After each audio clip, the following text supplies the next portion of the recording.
Minstrel Show. From what I understand, hip-hop, like all other styles of music, is full of fantasy. Its artists all dreaming about being on top of the world. Early on, that meant being the griot, the storyteller / entertainer, but the market could only handle one. We got to remind the millennials of a time, say the 80s, when rappers traded their gold chains for wood. They wore big carvings of Africa and traded red, white, and blue for red, black, and green. The drug dealers were the enemies of the people, and the rappers, they were the heroes. Rappers like Tupac made their big break, like James Baldwin's Beale Street, using their access and privilege as men to speak up on behalf of the women in our communities and households. There was another world, another era, another time in the life of hip-hop when diversity reigned supreme, when the objective was to be unique, not to conform, where digital planets emerged from saying Digital Underground, Tupac, but also LL Cool J, Run DMC, but also Kwame, Wu-Tang Clan, but also Southern rappers like Miami Bass, but also Salt and Pepper, but also the ladies. Biggie picked up right up where Big Daddy Kane left off, the heavier than Heavy D. We weren't just shucking and jiving, laughing and cooning. Hip-hop was about telling our stories.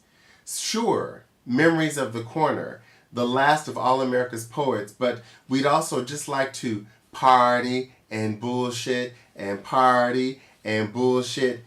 We were crushed and grooved for show.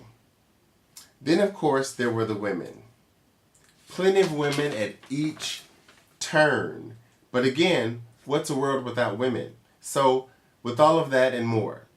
So how did pop distill the genre into pimps and hoes, drug dealers and drug addicts? Remember Halle Berry in that Spike Lee movie?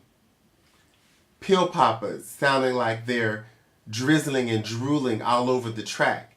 If the griot nature of hip-hop was to reflect back onto the people who they were, then to whom are the pimps and the hoes speaking?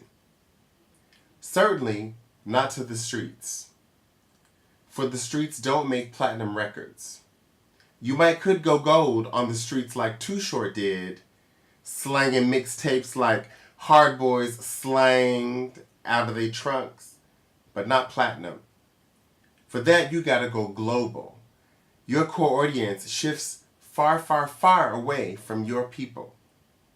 And your gaze, like the rap concert I saw in Delhi, is to the global middle class, the youth anxious to resist, as youth do. As youth want to resist the traditions taught to them by their parents. Culture is always a central outlet for youth. So, hip-hop, being a language of resistance, was bound to go global.